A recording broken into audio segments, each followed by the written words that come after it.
quero agradecer pastor Edson pela honra do convite, estar aqui esta noite. Eu estava, na minha chegada, conversando um pouquinho com ele, e ele conquistou meu coração por um simples fato, porque ele ama esse ministério, ele se dedica, ele se especializa, ele já falou de ler, então acabou conquistando o coração, né? Um pastor que é pastor de família, tudo que ele ama é alguém que ame a família também, não é? E aí agora tive a honra de conhecer um pastor aqui também que lida na área da família. Eu fico muito feliz, querido, de estar com vocês numa igreja que ama o ministério de família. Eu sou da igreja do pastor Silas, meu pastor é o pastor Silas Malafaia. Não estou acompanhado da minha esposa, porque ela trabalha e ela tinha lá um negócio para entregar lá e ela estava toda atarefada, não pôde estar me acompanhando essa noite. Mas eu estou acompanhado aqui de um casal, gostaria que eles se colocassem de pé, o Pablo e a Michele. Esse casal, eles são líderes do nosso departamento de família, aqui no nosso ADVEC em Araruama, está aqui nos acompanhando, eu quero agradecer, né? Eu queria que vocês aplaudissem a vida desses irmãos, eles realizam um grande trabalho aqui, obrigado, querido, Deus abençoe, realizam um grande trabalho. Eu e minha esposa, a Rosângela, nós somos casados há 36 anos, nós temos uma filha, Amanda, se forma em médica, agora no final do ano, tem 23 anos, e eu louvo a Deus pela família que Deus tem nos dado, né? Eu quero também agradecer ao meu pastor pela honra e a responsabilidade que ele nos deu. Há 9 anos nós estamos à frente desse departamento de família da nossa igreja, a nível nacional, a nível de todo o Brasil, nós coordenamos o trabalho de família.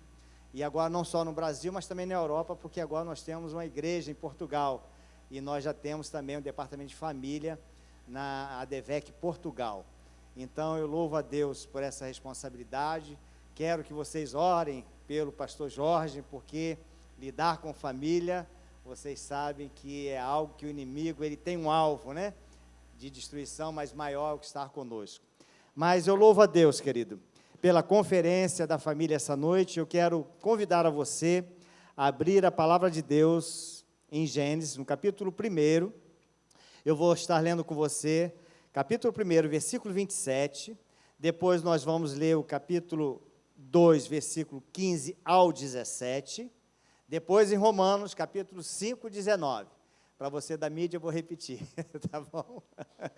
Gênesis capítulo 1, 27, 2, do 15 ao 17, depois Romanos 5 ao 19. Amém? Diz assim a palavra de Deus, 1, 27. E Deus criou o homem à sua imagem, a imagem de Deus o criou. Homem e mulher os criou. Agora capítulo 2, versículo 15 ao 17. E o Senhor Deus tomou o homem e o colocou no jardim do Éden, para que o homem o cultivasse e guardasse. Então o Senhor Deus ordenou ao homem: podes comer livremente de qualquer árvore do jardim, mas não comerás da árvore do conhecimento do bem e do mal, porque no dia em que dela comeres, com certeza morrerás. Agora Romanos capítulo 5, verso 19, que diz assim: porque assim como pela desobediência de um só homem, muitos foram feitos pecadores, assim também pela obediência de um só, muitos serão feitos justos. Amém? Querido, a nossa vida, não somente a minha, mas todos que aqui estão, a nossa vida, ela é construída pelos alvos que nós desejamos conquistar. Todos nós colocamos alguns alvos na vida, não é? E aí a gente percorre, nós corremos atrás desses alvos para que a gente possa alcançar. Agora, nós damos alguns passos em direção a esses alvos. Quando as coisas dão certas, nós avançamos, nós persistimos.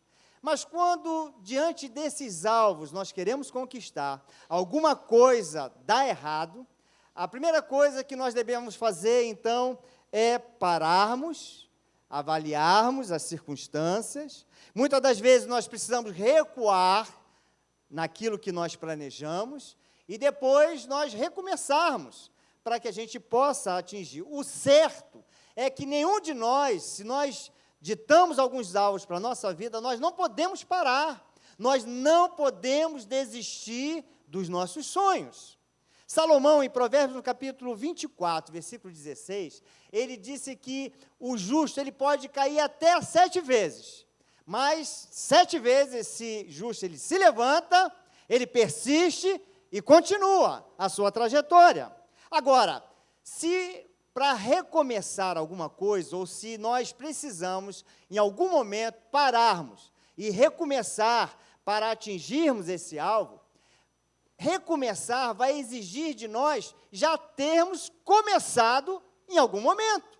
Ninguém vai recomeçar nada se antes não ter começado aquilo que ele agora precisa recomeçar. Um exemplo muito fácil para você. Se você quer fazer uma reconstrução, ou seja, você tem a sua casa, agora vem um bebê. E aí, essa casa é um quarto só, quero agora construir mais um quarto para o bebê que está chegando. A casa foi, um primeiro momento, construída. Quarto, sala, cozinha e banheiro. Agora eu vou reconstruí-la, porque agora eu vou aumentá-la, vou construir mais um quarto. Então, veja bem, reconstrução, ela é feita em cima de algo que já foi construído. Assim foi a família. Assim é a família. Em dado momento, o projeto de Deus começou para a família. Em dado momento, alguma coisa nesse projeto deu algum problema e Deus resolveu, então, recomeçar um projeto que ele já tinha no coração dele. Como tudo, então, começou na família? Diz lá em Gênesis, no capítulo 1, que no princípio Deus criou os céus e a terra era sem forma e vazia. Deus, então, ele detalha, a palavra de Deus vai detalhar todo o processo da criação. A Bíblia diz que Deus criou o dia e a noite, Deus, então, cria o céu, a terra, as plantas, o sol, a lua, as estrelas e os animais. E, em dado momento, lá no versículo 27 do capítulo 1, Deus, depois de ter criado todas essas coisas, a Bíblia vai dizer que Deus criou o homem. A sua imagem, a imagem de Deus o criou. Homem e mulher os criou. Nesse exato momento, Deus então cria a família.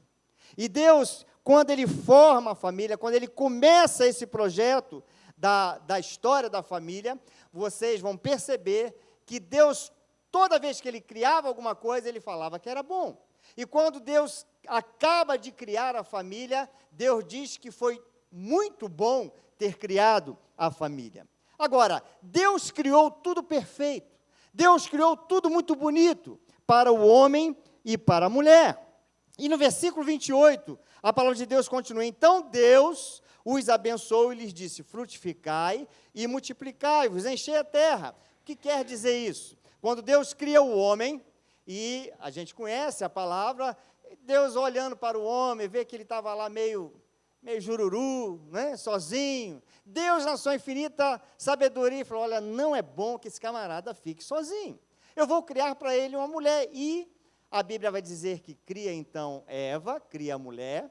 E Deus, então, pega essa mulher e leva até Adão. E ali, naquele momento, quando Deus apresenta Eva a Adão, Deus celebra, então, o casamento, o primeiro casamento que a gente vê registrado na palavra de Deus. Quando Deus os abençoa, Ele diz: frutificai e multiplicai-vos, enchei a terra. Deus, neste momento, querido, quando Deus apresenta a mulher ou o homem e celebra ali o casamento, Deus estava unindo o homem e a mulher para realizar um grande projeto. Uma linda história que estava começando ali no coração de Deus. Agora, um detalhe, eu quero chamar a tua atenção para um detalhe. A primeira bênção de Deus na esfera humana, a primeira bênção que Deus libera na esfera humana, foi dada à primeira família. Quando Deus os abençoou, aquela primeira bênção foi dada à família. E nunca mais essa bênção foi retirada da família. Deus liberou a primeira bênção para a família e nunca mais Ele retirou essa bênção. Agora, observe um detalhe. Não foi uma bênção individual. Deus poderia ter chamado Adão e ter abençoado Adão isoladamente. Deus não chama a mulher e abençoa a mulher individualmente. Deus chama o casal e os abençoa como família. Colossenses 2,17 vai dizer que os registros do passado são como sombras do futuro. O que quer dizer isso? Quando Deus lá atrás faz algo, Ele nos deixa um sinal para que a gente possa enxergar no seu ato algo que Ele quer nos dizer hoje. E quando Deus abençoa a família como um casal, o que isso significa? Significa que a mesma bênção continua. Significa que Deus já liberou sobre cada família que aqui está nesse culto dessa noite uma bênção especial, querido. A mesma bênção que Deus liberou para aquela família é a mesma bênção que Deus tem liberado para a tua casa. Você pode receber isso essa noite? É a mesma bênção. Agora, o que isso significa? Significa, como Deus abençoou aquele casamento, significa que o seu casamento, como aquele casamento que Deus abençoou lá atrás, quando Deus fez aquilo, Ele quer nos dizer essa noite que, como aquele casamento, o meu e o seu casamento, nasceu para ser também abençoado por Deus. Agora, qual é o propósito de Deus ao celebrar o primeiro casamento? Deus não faz nada aleatoriamente. Deus, em tudo que faz, Ele tem um propósito. E qual, então, foi o propósito de Deus ao celebrar o primeiro casamento? Ali, quando Ele celebra, Ele estabelece alguns princípios que existiam naquele casamento e alguns princípios que todo casamento deve existir. O primeiro princípio, onde todo casamento deve existir, é o princípio do companheirismo. Não pode haver um bom casamento se não houver o companheirismo. No capítulo 2, versículo 18, disse mais o Senhor Deus: não é bom que o homem esteja só. Eu lhe farei uma ajudadora, que lhe seja adequada. Então, querido, ali estava o primeiro princípio de Deus para o casamento, o companheirismo. Quando Deus criou o homem e a mulher, foi para que existisse isso. Então, para que você guarde bem isso, repita comigo: não é bom, eu lhe farei uma ajudadora adequada. Pela primeira vez, neste momento, Deus sinaliza algo que Ele achou que não era bom. Tudo que Deus criava, Ele falava, foi bom. Criou o homem, foi muito bom. Mas, nesta hora, a primeira coisa que Deus sinaliza, algo que Ele não gostou. Algo que não era bom. O que não era bom? O homem viver só. E aí eu quero abrir uma pausa na minha fala para alguns jovens que aqui estão. Tem alguns jovens aqui. E aí, querido, como a gente milita muito nessa área, a gente escuta muitas das vezes alguns jovens falar que não querem mais se casar. Eles falam, pastor, negócio de casamento não é para mim não. Eu não quero nada com isso, pastor. Estou muito bem assim, solteiro. Para que eu vou casar, pastor? E aí, querido, eu quero dizer aos jovens que aqui estão, se há alguma coisa que Deus viu que não é bom, é que você esteja só. Se há algo no coração de Deus que Ele não gostaria de saber e ver na tua vida, é que você não queira se casar, constituir uma família. Isso para Deus não é bom. Por mais que a sua história familiar não seja boa, por mais que o exemplo do casamento dos seus pais não seja boa, não é bom que você esteja só. Não significa que a sua história vai se repetir. Não significa, se o casamento dos seus pais não foi bom, ou se seus pais, por algum motivo, acabaram se separando, não é também necessário que você forme a tua família e que não vai dar nada certo para você, porque para Deus não é bom que o jovem ou o homem esteja só. Agora eu quero abrir um outro parênteses para um outro grupo de pessoas que talvez aqui exista. São os solteiros, aquelas pessoas que são solteiras. E quando a gente fala solteiro, aquelas pessoas mais maduras, ou talvez aquelas pessoas que até tiveram já um relacionamento, se casaram e por algum motivo não deu certo, né? E agora estão solteiros. Deus não disse que você não consegue viver como solteiro, meu irmão e minha irmã. Deus não disse isso. Olha, você não vai conseguir ficar como solteiro, hein? Não, ele disse que não é bom viver só. Ele disse que não é bom viver só. Agora, quando Deus fala que não é bom viver só, mas que você também poderia até conseguir viver como solteiro, significa que a gente não pode se precipitar. Significa que muitas das vezes, por não querer ficar só, por muitas das vezes até por pressão de outras pessoas, vai ficar para a vovozinha, hein? Vai ficar para a titia, hein? Aí as pessoas acabam se precipitando, tomam decisões e que acabam fazendo besteiras. Agora, me permita fazer algumas perguntas para você que está aqui essa noite. Primeira, quem criou a mulher que haveria de ser a esposa de Adão? Pastor, será que a turma não sabe a Bíblia? Claro que sabe. Vocês estão com preguiça? Quem criou a mulher que haveria de ser a esposa de Adão? Deus. Quem escolheu a pessoa adequada para Adão? Quem proporcionou aquele encontro entre Adão e Eva? Quem celebrou o casamento? Significa, para você que está aguardando no Senhor, que Deus sabe quem é essa pessoa que você precisa. Significa que Deus sabe onde está essa pessoa que você precisa para se casar. Deus sabe onde está essa pessoa, querido. E eu quero dar um testemunho de cunho pessoal, e é bom que a minha família não está aqui, aí eu posso, depois eles me puxar a orelha.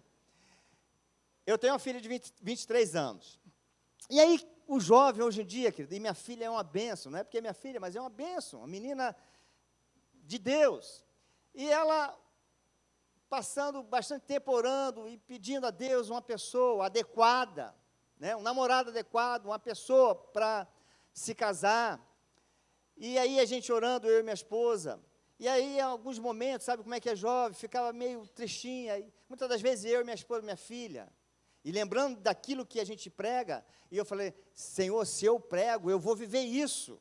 Eu vou viver isso. E eu falava, minha filha, quem Deus já preparou para ser o seu esposo, Deus já sabe onde ele está, Deus já sabe quem ele é, e aí minha esposa ainda completa, minha filha, essa pessoa, esse rapaz, está orando para te encontrar. Aí, faz um mês atrás, um jovem que é líder de mocidade da nossa igreja, um sujeito do nada lá, já namorando a minha filha pelo Instagram, acompanhando os passos dela todinho, o comportamento dela todinho, sem falar nada. A gente orando, e o camarada já, né, só, e ele assim, pelas postagens dela, depois ele falou, né, pelas postagens, o comportamento. Aí um dia o camarada se declarou, do nada lá, né, menino, uma bênção. E aí quando o pessoal soube, aí eu fui perguntar lá ao pastor, ele é da igreja do pastor Silas Filho, né? Aí eu fui perguntar lá, falei, quem é o camarada aí? Pastor, esse camarada é a bênção. Todo mundo, né? E o menino realmente é um menino de Deus. Então veja, querido, Deus sabe a pessoa adequada. Deus sabe quem é a pessoa adequada para você. Não se precipite. Não fique preocupado com aquilo que as pessoas estão falando sobre você. E aí você pode também perguntar, mas pastor, e para a gente que tem um casamento atribulado, meu casamento pode ser restaurado mesmo assim? Eu te digo que sim, querido, sabe? Como? Você pode me perguntar, deixando Jesus ser o Senhor da sua vida. 2 Coríntios 5,17, vai dizer que, portanto, se alguém está em Cristo, nova criatura é, as coisas velhas já passaram, eis que tudo se fez novo. Mesmo que você tenha um marido que não seja crente, mesmo que você tenha casado com uma pessoa que ainda não serve Jesus, nessa noite eu devo declarar para a sua vida que Deus pode mudar a história do seu casamento. Deus pode tirar toda essa tribulação e pode fazer com que o seu esposo ou a sua esposa venha conhecer o Evangelho. Deus pode libertar essa pessoa de todos os vícios e restaurar aquilo que você tem orado e apresentado a Deus. Não desista dos seus alvos. Não desista dos seus sonhos. Agora, querido, o grande problema é que tantos que casaram na direção de Deus e os que não casaram, o grande problema hoje é que qualquer coisa é motivo para separação. ninguém quer caminhar mais um pouco. Por qualquer motivo, as pessoas estão desistindo. A desistência é fácil hoje para muitos casamentos. E aí, eu quero chamar a atenção para esse fato que nós já comentamos aqui sobre a criação do homem e a mulher. Primeiro, Deus criou um homem para uma... Deus criou um homem para uma mulher. Deus criou uma mulher para um... Deus não poderia ter criado o Adão e depois, poxa, esse camarada, ele é viril, esse camarada, ele precisa mais de uma mulher. Vou criar 2 mulheres, vou dar para ele 2 mulheres de esposa. Deus não poderia ter feito isso? Poderia. Deus poderia ter criado Eva e ter dado a ela 2 maridos, né? Coitada da Eva, né? Um marido já não é fácil para aturar, imagina 2. Mas Deus sabe todas as coisas na sua sabedoria, querido. Quando Deus dá um marido para uma esposa, quando Deus dá uma mulher para um marido, e quando Deus coloca este casal, celebra o casamento, e coloca ele no jardim do Éden, porque o jardim era a casa desse casal, significa que a gente precisa aprender algo essa noite, querido. Se Deus deu um homem para uma mulher para um homem, significa que quando eles tivessem algumas diferenças a serem tratadas no seu relacionamento conjugal, não adiantaria eles desistirem um do outro. Ah, você está enchendo muito a minha paciência, eu vou embora desse jardim, vou embora dessa casa e vou procurar outra mulher. Não adiantava Adão fazer isso, porque não tinha outra mulher, né? Ah, você é muito chato, Adão, você coloca as coisas tudo espalhadas aqui na nossa casa, no jardim, não quero mais você, vou me separar de você. Não adiantava, porque ela ia se separar de Adão e não ia encontrar outro homem. Por isso é que Deus criou um homem para uma mulher, para que eles aprendessem a viver o seu relacionamento conjugal. Deus nos ensina isso. Precisamos aprender isso com a palavra de Deus, a suportar as deficiências do outro. E não adianta, querido, a gente desistir do nosso casamento. Não adianta a gente querer sair, e não adiantava esse casal querer sair do jardim. Vou embora do jardim. Não adiantava, sabe por quê? Não tinha outro lugar. A casa dele era no jardim.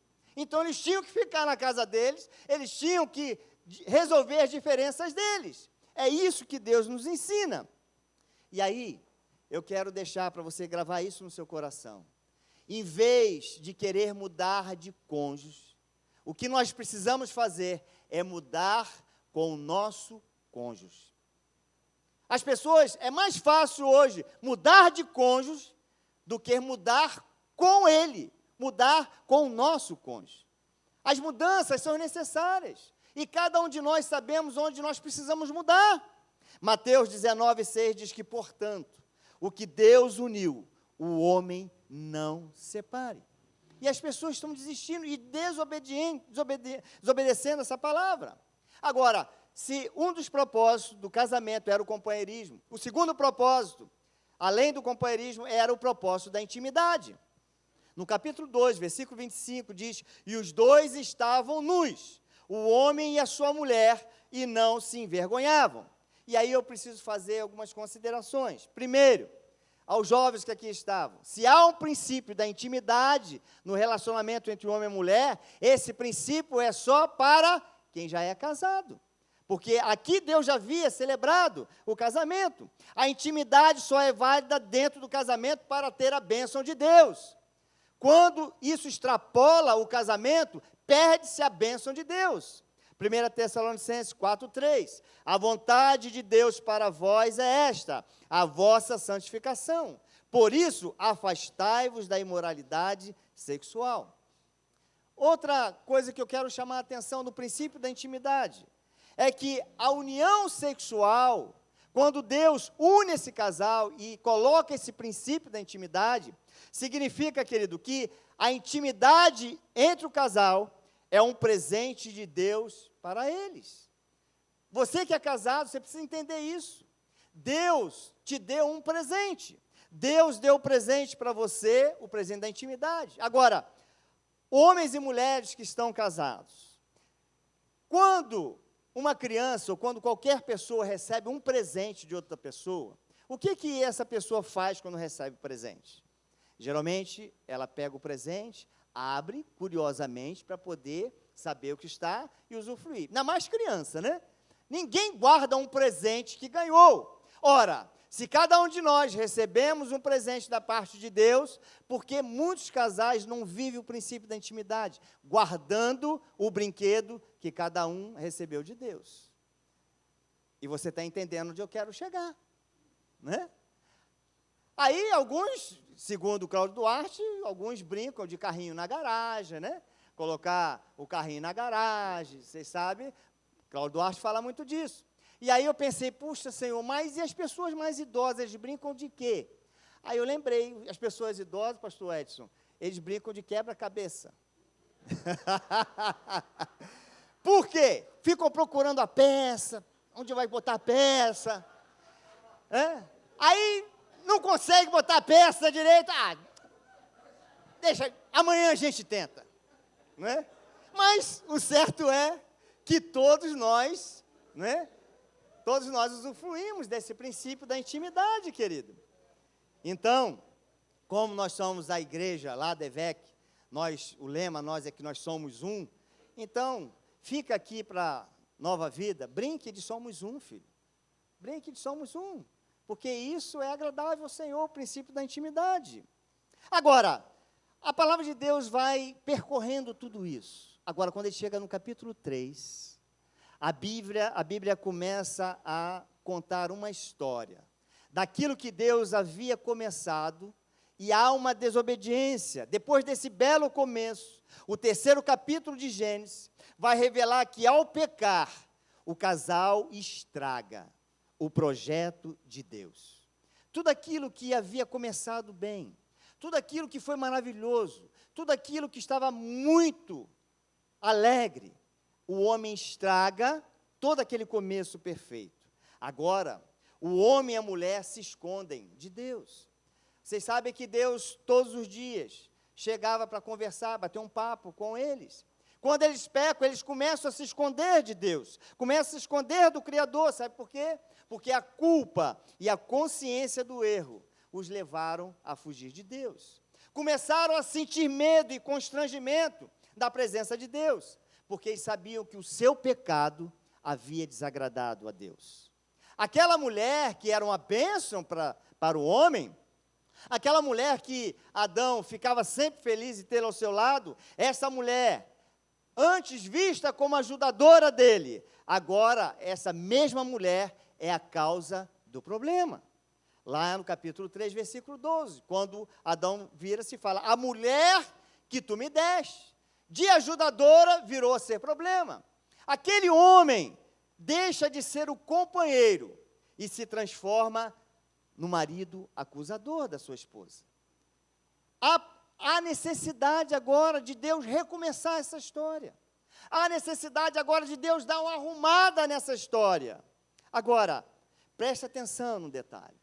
Mesmo quando esse relacionamento não foi bom deles com Deus, mesmo percebendo tudo isso, mesmo depois de terem cometido o erro, percebam que eles não foram tirados da presença de Deus. Deus não pega e separa o homem para lá e a mulher para cá. Você não observa isso? Mesmo eles vivendo um conflito de acusação, mesmo eles vivendo um problema com Deus, eles continuaram ouvindo a voz do seu Criador e eles continuaram com todo o problema casados. Agora, o que Deus então está falando conosco essa noite? O que Deus quer te chamar a atenção, querido? Significa que o seu erro, o seu pecado, não precisa separar você de Deus, nem tampouco separar você da sua esposa. Os problemas que você tem vivido no seu relacionamento conjugal, não precisa separar você um do outro. Deus quer participar com cada um de vocês nesse momento difícil que vocês estão vivendo. Em meio a toda essa crise conjugal, Deus quer continuar batendo papo com vocês. Deus continua entrando indo lá no lar de vocês para conversar, para acertar essa situação, essa crise que vocês têm vivido. Adão e Eva, eles poderiam desistir de continuar juntos. Poxa, você me fez pecar, agora vamos nos separar, vamos desistir um do outro. Eles poderiam desistir de continuar juntos. E nós somos semelhantes a Adão e a Eva. Nós somos iguaizinhos a eles. Mas Deus, querido, Ele proporciona nesse novo recomeço para esta família. Deus proporciona um recomeço para o homem e para a mulher, um caminho para purificar a nossa culpa. Deus recomeça a história da família, Deus recomeça a história do homem e da mulher, retirando os nossos pecados, trazendo Jesus Cristo, restaurando a nossa comunhão com Deus, para que pudéssemos receber o seu amor, a sua misericórdia, o seu perdão, através do Filho de Deus. Este foi o grande recomeço da história do homem, este foi o grande recomeço da história da mulher, e Deus recomeça aquele projeto dele para a família. Houve um recomeço para eles. Deus estabeleceu um novo plano de salvação para o homem. Sabe por quê? Porque Deus, o nosso Deus, o seu Deus, Ele é um Deus de recomeço. Ele é um Deus de um novo tempo. Ele é um Deus que dá uma segunda chance para nós. E eu quero concluir, querido, a minha fala essa noite, que em todo recomeço, a memória do passado, ela vai estar presente. Todo recomeço, essa memória vai ficar. As decepções, as traições, elas, quando a gente quer recomeçar a nossa história, isso vem à nossa mente, isso vem ao nosso coração. Sabe por quê? Porque recomeçar vai obrigar você a olhar para frente. Se você quiser recomeçar a sua história de vida, o seu casamento, você vai ter que virar a página e iniciar uma nova história. Você vai ter que se libertar do seu passado, você vai ter que se desprender do seu passado, você vai ter que liberar perdão para essa pessoa. Recomeçar, querido, pode trazer muitas das vezes medo, porque a gente já fracassou em dado momento. Em dado momento nós erramos, deu errado. Em dado momento nós fizemos uma escolha errada, e agora recomeçar uma nova história, recomeçar um novo relacionamento, isso traz medo. Mas agora eu quero te dizer, querido, que vai ficar mais fácil, porque agora você sabe onde errou, agora você sabe aonde e o que precisa ser corrigido. Agora, querido, vai ficar mais fácil, porque você pode reavaliar a sua história. Em meio ao pecado de Adão e Eva, partiu de Deus, não partiu do homem, não partiu da mulher, mas partiu de Deus a oportunidade do recomeço. Veja que foi Deus que resolve recomeçar a história através de Jesus Cristo. Sabe por que Deus resolve fazer isso? Para que você pudesse entender essa noite, que Ele fez a parte dele. Deus recomeçou a história da família, Deus recomeçou a história do homem, Ele fez a parte dele, para que cada um de nós, para que você pudesse, a partir de hoje, recomeçar um novo tempo com Ele. Isso só vai depender de você, querido. Isso só vai depender de você.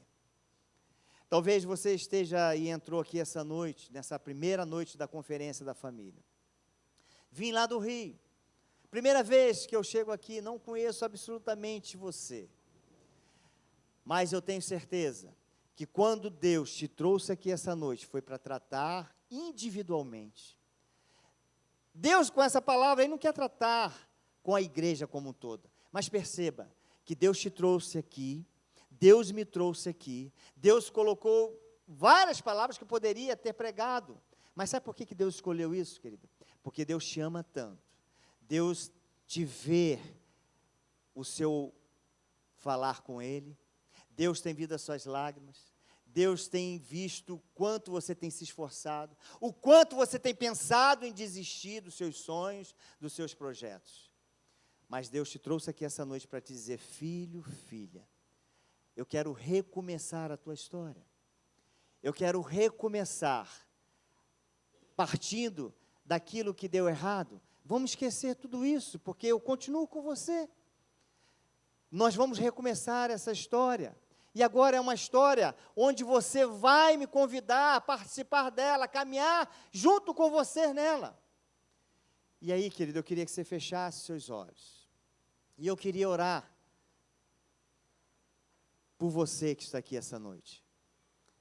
Deus que conhece o seu coração, Deus que conhece a tua história, Deus sabe a sua aflição, Deus conhece a sua tristeza, Deus conhece o seu anseio, a sua necessidade no fundo da tua alma. Deus conhece todas as coisas, e Deus quer tratar no teu íntimo essa noite, no teu coração, para que você coloque nesta noite, orando esta noite.